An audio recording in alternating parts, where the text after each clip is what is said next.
अध्याय 32। क्लांति से बचना जरूरी है। यह आवश्यक नहीं है कि क्लांति का आपके कार्य या शारीरिक स्थिति से कोई संबंध हो। आपको चाहे जितनी भी क्लांति का अनुभव क्यों न हो, पर संभव है कि यह आपकी मानसिक अवस्था के अतिरिक्त और कुछ न हो। इस प्रकार की क्लांति को विरक्ति कहते हैं। विश्राम और पोषण के अभाव आदि कारणों से भी आप क्लांति का अनुभव कर सकते हैं। इसके अलावा जो काम आपको पसंद न हो और जिसमें आपकी कोई दिलचस्पी न हो या जिस काम को करने की आपकी इच्छा न हो, अगर उसे करने को कहा जाए तो इससे भी आप क्लांत हो सकते हैं। अमेरिका जैसे देशों में मनोवैज्ञानिकों ने इस विषय में अनुसंधान कर यह पता लगाया है कि हम लोगों का मस्तिष्क एक विशेष प्रकार से हमें क्लांत होने का विश्वास करा देता है, यद्यपि हमारा शरीर थकावट या क्लांति जैसी किसी चीज का नाम भी नहीं जानता। हो सकता है कि आपके परिचितों में ऐसे बहुत से व्यक्ति होंगे जो थकेमांदे होने की बात कहकर लेटी अथवा अधलेटी अवस्था में पड़े रहते हों, लेकिन उनसे यदि कहीं ऐसी जगह चलने या कोई ऐसा काम करने को कहें जिसमें उनकी रुचि बहुत अधिक हो तो उसके लिए वे तुरंत तैयार हो जाएंगे। जैसे शिकार की तलाश में घूमते घूमते थके हारे शिकारी को यदि शिकार दिखाई दे जाए तो उसकी सारी थकावट दूर हो जाती है, अथवा जैसे दिन भर की सवारी में थके हुए घोड़े की ओर लौटते समय आप ही तेजी से चल पड़ते हैं, वैसे ही सारी बात दिलचस्पी और उत्तेजना पर आकर केंद्रित हो जाती है। यदि कार्य आकर्षक हो तो हमारे अंदर की सारी गुप्त शक्ति प्रकट होकर कार्य में प्रवृत्त हो जाती है, पर यदि कार्य अनाकर्षक अरुचिकर है तो क्लांत न होते हुए भी हमें क्लांति की अनुभूति होने लगेगी। काम करने से शरीर कभी अशक्त नहीं होता।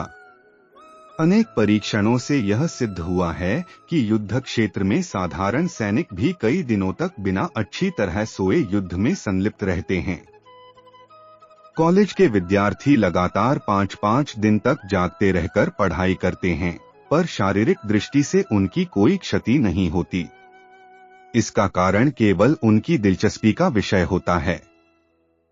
इन सब बातों से प्रमाणित होता है कि हम सब में शक्ति का भंडार विद्यमान है, जिसका पूरा पूरा उपयोग हम लोग इस कारण नहीं कर पाते कि हम उससे काम लेना जानते ही नहीं। काम में न आई हुई शक्ति का भंडार मौजूद रहते हुए भी जो व्यक्ति बराबर क्लांत बना रहता है, उसका रहस्य समझने के लिए अंतर्मन की कार्यकारिणी शक्ति का परिचय प्राप्त करना आवश्यक है, क्योंकि यह अंतर्मन ही प्रायः सभी प्रकार के शारीरिक संवेदनों का, जिनमें क्लांति भी है, ग्रहण कर लेता है। रूप रचनात्मक शक्ति से संपन्न अंतर्मन विवेकशून्य होता है। इसे न तो कर्तव्य का विचार होता है और न अरुचिकर कार्य के औचित्य का। यदि आप आग्रहपूर्वक कोई ऐसा कार्य करते जाएं जो इस अंतर्मन के अनुकूल न हो तो यह प्रतिकार में आपको क्लांत बना देगा, जिससे आप उस कार्य से ही विरत हो जाएंगे।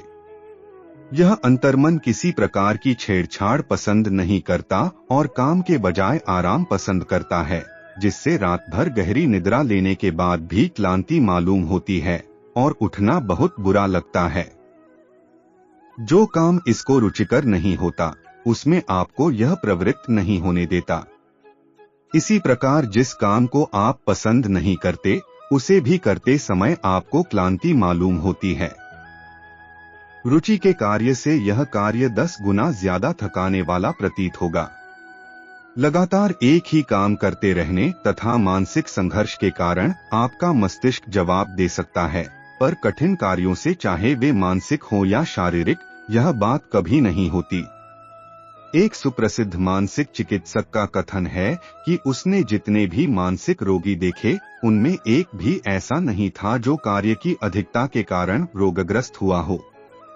इन बातों से यह निष्कर्ष निकलता है कि काम क्लांति पैदा करने वाला नहीं होता, बल्कि उस काम के प्रति हमारी मनोवृत्ति ही ऐसा करती है।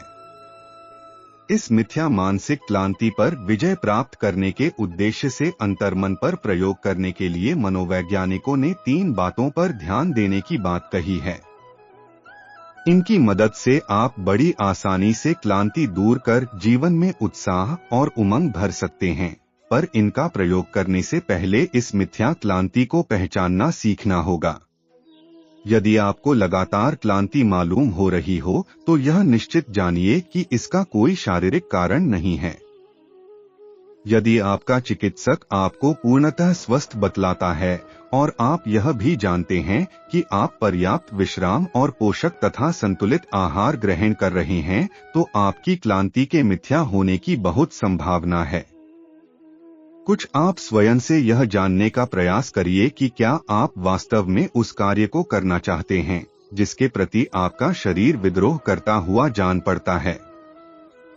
क्या क्लांति का अनुभव करते हुए बिस्तर पर पड़े रहने पर आने वाला दिन आपको चुनौती देने वाला और दिलचस्प जान पड़ता है? यदि उत्तर नकारात्मक हो तो समझ लीजिए कि आपका अंतर्मन आपको धोखा दे रहा है। ऐसी अवस्था में आप निम्न बातों का प्रयोग कर स्थिति का रूप बिल्कुल पलट सकते हैं। कार्य चाहे जो भी हो, अपनी शक्ति का भंडार उन्मुक्त करने से पूर्व कार्य के प्रति अपने मन में उमंग और उत्साह भर लीजिए।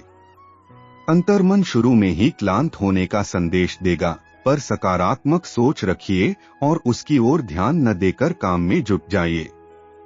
कुछ ही देर में क्लांति का नकारात्मक भाव समाप्त हो जाएगा और आप अपने को काम में शक्ति और उत्साह के साथ लगा हुआ पाएंगे। कार्य में मानसिक प्रवृत्ति के कई स्तर होते हैं। यह अवस्था दूसरे स्तर की होती है।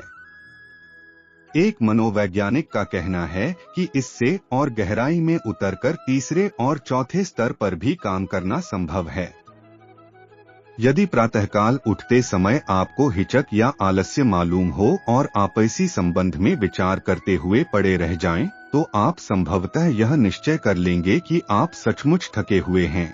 लेकिन यदि आप थकावट के बावजूद उठ खड़े हों और अपने काम में लग जाएं, तो क्लांति की भावना तत्काल लुप्त हो जाएगी। एक दुनिया का किस्सा इस तरह से है। वह एक जहाज रुई देखकर इस फिक्र में बीमार पड़ गया कि इतनी रुई वह कैसे धुनेगा, और उसकी बीमारी की वजह जान लेने पर एक कामयाब हकीम के यह कहते ही कि जहाज के किनारे लगते ही सारी रुई हाथों हाथ बिक गई, वह तत्काल स्वस्थ हो गया।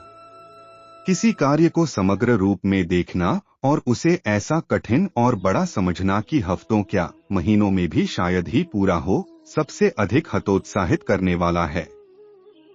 यदि कोई ग्रंथकार इस चिंता में पड़ा रहे कि उसे 1200 पृष्ठों का एक ग्रंथ लिखना है, तो उसे शायद काम शुरू करने का उत्साह ही नहीं होगा। पर यदि वह यह सकारात्मक सोच रखे कि उसे 5 पृष्ठ नित्य लिखने हैं, तो उसका काम आसान हो जाने के साथ ही दिलचस्प भी हो जाएगा। यदि कोई व्यवसायी सफलता प्राप्त करने के लिए आवश्यक सारे परिश्रम पर सामूहिक रूप से एक ही बार ध्यान दे, तो शायद दुनिया में किसी को कोई व्यवसाय आरंभ करने का साहस ही न हो। यदि कार्य बड़ा हो तो उसे घंटों और मिनटों में करने के हिसाब से बांट लीजिए और जो या जितना तत्काल करना हो उतना ही करिए। यह सिद्धांत जादू जैसा असर दिखलाएगा और साथ ही आपका कार्य करने का उत्साह भी बढ़ जाएगा। यह एक मनोवैज्ञानिक तकनीक है। ब्रिटिश शासनकाल में एक अफसर किसी अपराध के दंड में गड्ढे खोदने और एक की मिट्टी से दूसरे को पाटते जाने का या इसी प्रकार का कोई निरर्थक कार्य करने को कह देता था। यदि कार्य निरर्थक हो तो वह भारी और थकाने वाला हो जाता है। यदि हमें यह ज्ञान हो जाए कि कार्य महत्वपूर्ण है, तो हमारे लिए उसका आकर्षण बढ़ जाएगा। गत महायुद्ध में यह बात स्पष्ट रूप से देखी गई। प्रशांत महासागर के असंबद्ध क्षेत्रों में स्थित सैनिकों का नैतिक बल बहुत कम पड़ गया था। वे हतोत्साहित ही नहीं बल्कि क्लांत भी हो गए थे। पर जब मनोवैज्ञानिकों ने कार्यक्रम बनाकर लक्ष्य और उनके कार्य का महत्व उन्हें हृदयंगम करा दिया, तो समस्त स्थिति ही बदल गई। सैनिकों में इससे नया जोश और उत्साह भर गया। यदि आप भी इसी प्रकार अपने कार्य को सोद्देश्य कार्यक्रम के रूप में अपने सामने रखें, तो आपका कार्य चाहे जैसा हो, उसे पूर्ण करने के लिए आपकी शक्ति का भंडार उन्मुक्त हो जाएगा। कोई भी कार्य हो, वह महत्वहीन नहीं होता। वस्तुतः कार्य नहीं, उसके करने वाले तुच्छ हो सकते हैं। यदि उद्देश्य के साथ ही कार्य पर दृष्टिपात किया जाए तो वह दिलचस्प हो जाएगा। कार्य के हर पहलू का ज्ञान पहले प्राप्त करें, उसके अंतिम परिणाम का अनुमान करें और यह भी देखें कि अन्यों पर इसका क्या प्रभाव पड़ेगा। मशीन में चक्के का दांत यूं तो बाधक जैसा ही जान पड़ता है, पर जब आपको यह ज्ञात हो जाता है कि यह दांत एक विशेष कार्य के लिए है जो उस दांत के अभाव में पूरा नहीं हो सकता, तो वह दांत दिलचस्पी का विषय ही नहीं हो जाता, बल्कि उसका महत्व भी अत्यधिक बढ़ जाता है। क्लांति का अनुभव होने पर उसे दूर करने का प्रयोग करिए। आपका प्रत्येक कार्य ऐसा होना चाहिए जो दूसरों पर प्रभाव डाले। काम से डरिए मत, काम को टालिए मत और काम से बचिए मत। याद रखिए, आपके पास एक सपना है, एक लक्ष्य है, उसकी राह पर चल पड़िए, उसे पूरा करिए। अपनी नकारात्मक सोच को बदलिए, मगर सोच को बदलने से पहले आपको उन विचारों को बदलना होगा जो आपके दिमाग में आते हैं। आप किस तरह का काम करते हैं और आप क्या करेंगे, यह आपके विचारों से तय होता है। आपको अपने मस्तिष्क को सकारात्मक, स्वस्थ, प्रेरणादायी और प्रोत्साहित करने वाले विचारों से भरना होगा तथा उन विचारों से बचना होगा जो आपको क्लांत करते हैं। जैसे ही आप अपनी सोच को बदलेंगे, आपकी जिंदगी बदल जाएगी।